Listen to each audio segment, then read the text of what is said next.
Okay, so in this video, I'm going to give you my full guide on how to land in the email inbox. If you are sending cold emails for your agency, for your business, then you need to know how to do this. There is so many myths out there, so many things that people get wrong about email deliverability, and I've sent hundreds of thousands of emails now and booked thousands of actual appointments from these emails. So I know a thing or two about this, and I've been able to learn some things that I can teach to you guys and actually show you some things that I've learned that a lot of people don't know about, and things that people talk about that actually aren't true. That means that you can avoid doing that, so you can actually save time and save money. So if you're not familiar with who I am, my name is Ben Lister. I help agency owners to save thousands and thousands of hours by sometimes even doing their outreach for them, so they can start to work on the agency rather than working in the agency. So I've actually built a bit of a document that I'm going to walk you through, but the main reason that email deliverability is so important is because if this goes wrong, if you are not actually landing in the inbox, then it doesn't matter what you say, it doesn't matter how you say it, it doesn't matter what your offer is, what your business is, anything like that, because no one's actually seeing it. So the main thing about cold email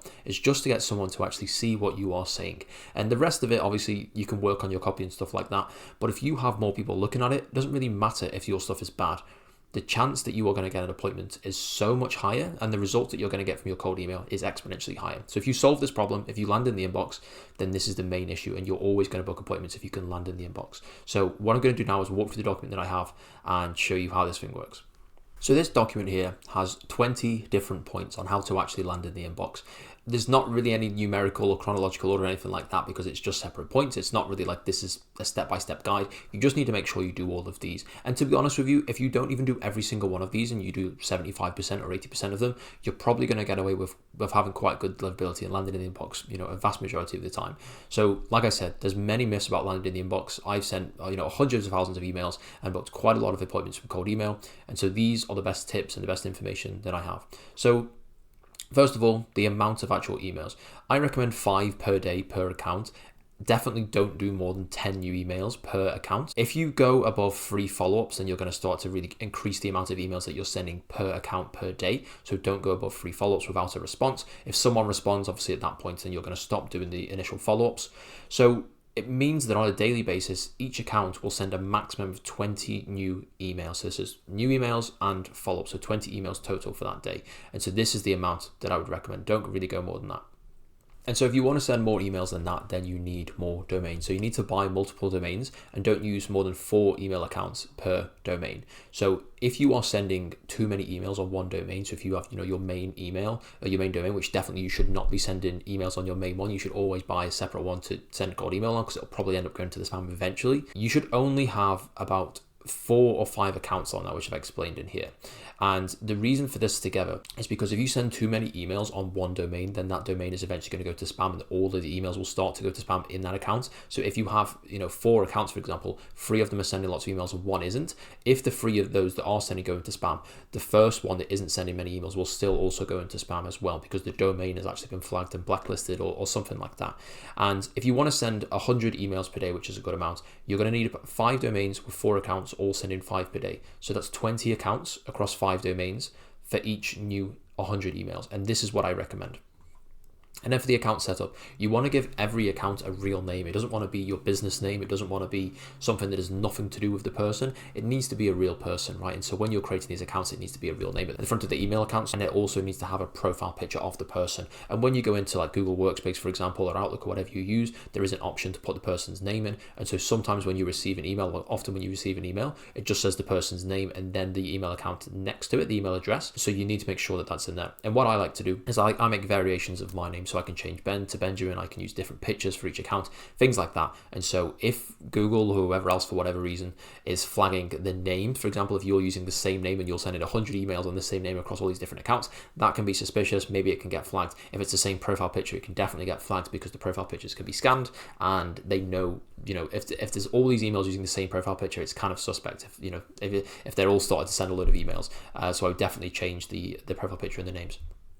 And then for warm up, so I would use a warm up software like Instantly or Lemlist. What these do is these simulate a email that is sending emails back and forth, and so it slowly starts to ramp up. And so when you sign up, the emails that you are going to be sending, they will do it automatically, and you will send it to people that are also using that software, and then those people will also send you emails. And there's these kind of like weird back and forth conversations where if you look in and you see the emails, there's like they don't make any sense. They speak in like normal sentences, but the sentences don't actually make sense, if that makes sense. And so this is going to help to warm up the account. It slowly starts to ramp up, 1 email, 2 email, 3 emails, and it tells you how many of the emails have gone into spam. So you can see if the emails are actually warmed up. After 14 days, it's normally good. Sometimes you can leave it for like 20 days, so it gets to 20 emails per day. And that's like, peak warmness. And obviously you can see what percentage of emails are going into the spam. If there is 90% or less of the emails landing in the inbox, then you probably don't want to be sending emails. You probably want to wait till it gets up to that certain point of 95 plus really. And then newsletters. So while you're doing the warming up, it's also good to sign up the accounts for newsletters, free newsletters. This means that the email providers can see that the accounts are active because they're using newsletters and they're engaging with them and stuff like that. You can create a filter so that you don't have newsletters in your inbox all the time. You're not getting notifications or anything like that, so you don't actually see them. You can skip the inbox and they just go straight into the archive. And then one thing that's a big game changer that a lot of people don't do is creating a warm account. So don't respond to emails on your cold account, right? You want to automatically forward them to a separate domain, a separate account altogether. And this is what we call the warm account or the warm domain. Now, you can do this automatically by the email forwarding. If you just Google how to do it on Google or Outlook or anything like that, every email provider does do this. And this works really well because it means that your email account that is the warm one now, the warm that's receiving the warm responses, if someone sends you an email, if you forward an email to that automatically, you are essentially receiving the email from that person who's just sent you an email. So the warm account can respond many times to that and can do a lot of follow-ups because the prospect actually responded to you first. They are the ones that actually sent an email to the warm account first because of how the forwarding works. So it's much, much easier to send a lot of follow-ups. And I've had warm accounts that I've used for a while now that have sent tons and tons and tons of follow-ups that never land in the spam because the only emails that they respond to are emails that they receive. So they never send out cold emails. It's just emails that they receive, and this works really well. And then links. Everyone gets bogged down in this. There's guys who responded to my emails before saying, you shouldn't use links in your emails and stuff like that. My warm account especially, I've sent thousands and thousands of links in emails and deliverability is completely fine. So don't use links like shortened links, and definitely don't send your calendar in cold emails, but using a link like a link to your website or a link to a video or something like that, that's completely cool. Done it many times. Deliverability is absolutely fine when it comes to that. Attachments, definitely don't send attachments. Attachments oftentimes need to be scanned and stuff like that, and if it goes to an email provider that can't scan them or won't scan them, it doesn't know what's in them. It could be a virus, could be this, could be that. Just don't send attachments. If you want to send some kind of image or something like that, use a link, put it on a landing page, send them to that, and then they have information there that way. Or alternatively, just type it out, and then that's probably going to be better. And then before you send emails, you want to actually verify the emails. Just because it's on a website and it's there doesn't mean that the email is live or it's actually been used. Use a website like Neverbounce if you just Google Neverbounce, and this will make sure the emails are actually legit. So you don't want the bounce rate to be higher than 10%. Less than 5 is ideal. And if the email provider that you're using notices that a lot of emails are bouncing, they're going to a sender that isn't actually active, then it's going to assume that you are like randomly sending emails. You're not actually considering who you're sending emails to. A lot of people that you're sending emails to don't actually exist anymore, or they used to, or the domain doesn't exist, or the address doesn't exist, which means that you can get flagged for spam because that randomness is obviously quite spammy and it's not something that providers want to do. And for email copy, don't use common words like, guaranteed or money back or anything like that. Any words like urgent, any word that is like overpromise guarantees or overpromise returns, or if you put a quote of money in there or anything like that, it's going to get flagged for spam. There is actually a copy checker that you can use right here. So this is literally just a copy that's already been in here, and it's saying that dear friend is unnatural, there's overpromise of guarantees or 5% or things like that. I'm pretty sure if you put like $100, it'll say money and stuff like that. And to be honest with you, I'm not sure how accurate this is, but you definitely don't want to be using too many of these. It gives you a score. And the more towards a good or a great score that is, the probably better chance you have of actually landing in the inbox. Now, when it comes to actually sending the emails itself, I would recommend against not using an automation software, so actually paying someone to send the emails manually for you. It can be a bit of a headache sometimes to actually do this, but if you put it into a spreadsheet with your email copy and your subject and all that, and you have it processed so you don't have to put, hey John, hey Steve, you can just put that into an Excel sheet and copy and paste it in. Makes it super simple, so you can pay a VA to do that, or someone that's not super skilled, so it's not going to cost you a lot of money. It doesn't have a huge effect on deliverability, but it's always something to add if you are looking for that like next level. If you only want to send 100 emails per day and you want to make sure they're all landed in the spam, then this is something that you definitely should do. And then when it comes to timing, give your accounts at least 5 minutes between sending emails. So sending on each of your accounts is fine within a 5-minute period. So if you have 10 accounts, for example, and in 5 minutes you send an email on each of them, that's cool. But as long as you are not doing 2 emails on each account inside of a 5-minute window, so when you go onto the account and you go on sent, if there's emails that have been sent within 5 minutes of each other, then that's probably not good. Gmail and all these other email providers don't really like when you are sending emails again and again and again. If you're not sending emails for the rest of the day and then all of a sudden you just send a big chunk of 20 emails in 10 minutes, it's probably not going to be a good look. So I would recommend against doing that. And then open tracking. This is a really big one. Everyone talks about, oh, my email gets this % open rate, that % open rate. It doesn't really matter. The only thing that matters is how many people are actually responding to you and how many people are booking a call. Now, because open tracking is active, every provider knows that you are tracking emails because there's parts of code that get added to an email that you can't actually see. So if you go into one of your emails and you click on the 3 dots on an actual email that has been sent to you, and then you click show original, what it will do is it will show you what the actual email provider receives, and it's tons and tons of code. And I can't show you one of mine because it has our DKIMs, which I'll talk to you about in a second, and stuff like that, which is pretty confidential. But if you go on there, you'll see all this code that's on there. And if you have open tracking on, it will give you an additional line of code. And these email providers know what this code does. It's quite common, and they will know that you are open tracking, right? And at this point, email providers know that the only people that are tracking the open rate are the ones who are actually, looking to sell something, looking to send large volumes of email. You're not going to be tracking the open rate if you're just someone who sends, emails inside of your work, just, conversational emails. And so this can be easily marked as spam, and this can be easily differentiated as someone who is, sending large volumes of emails and spamming people. And so the only thing I said that you should care about is the multiplier of the booking rate.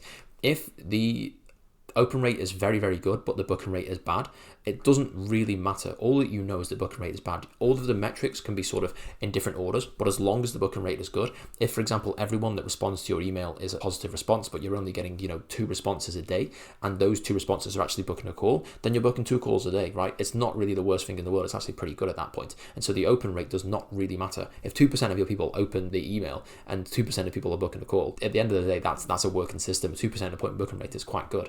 So I definitely wouldn't recommend tracking the open rate. And for spam tests, before you actually go and send your emails, it's good to use a spam test like this website, mailtester.com. What you can do is you can go and copy this email, send it an email. So you would send one of your usual cold emails and your usual form, exactly how it would be in one of your new accounts. And then you click check the score, and it will give you a score here, and it'll tell you what you've done wrong out of 10. It'll give you a bunch of stuff, whether you're on blacklist, whether you've got the right DKIM, the DMARC, stuff like that, which I'll talk to you about in just a second. And over time, this can change. For example, if your domain changes, or the IP that you're using changes, all this kind of stuff. And so what it can mean is that basically you need to do this every 2 weeks, which is what I recommend. If you can do it more, do it every week if you can, but obviously it takes a bit of time to do this, especially for all the different domains that you have. But it means that you're on top of things. If there's something does change, you know straight away. And so there's a reason why, if your deliverability drops off on 1 week, maybe it's because you're on a blacklist, maybe it's because there's something that you've changed in your copy that's actually being flagged, and this will actually go and check if you're going to be put into the spam. When you have an email signature, never use pictures, never use codes in the signature. If you only include emails and phone numbers and names and stuff like that, just make sure that the information is actually correct. Don't include your warm email and your cold email account, because then you're going to start to cross them over. Just include the email that you're actually using and the phone number that is associated with that account. So when you go into your security, and sometimes you have to give a phone number for verification, make sure that's the same phone number that you use. Don't use your own phone number for this, because you're probably going to have to do it quite a lot if you're making 20 different accounts. Go get like a Skype number or a phone number from like Go High Level or something like that, and just use that. They work just as well, and they can send you an SMS text to verify it. And so when it comes to personalization, you only need a small bit of personalization to actually land in the inbox. It is better to have more personalization for, better appointment booking rates and stuff like that. But in terms of deliverability, we just need a small amount. So you just need to change the first name, the business name, things like that. And every email doesn't need to be completely different. I know there's platforms out there, and you can basically ask like ChatGPT to give you like a different version of the email. So you change a couple of words, it uses like synonyms and stuff like that. So every email is actually quite a lot different, even though it's all saying the same things. But I don't think there's any real need to do that. I've never done that, and deliverability has been just fine.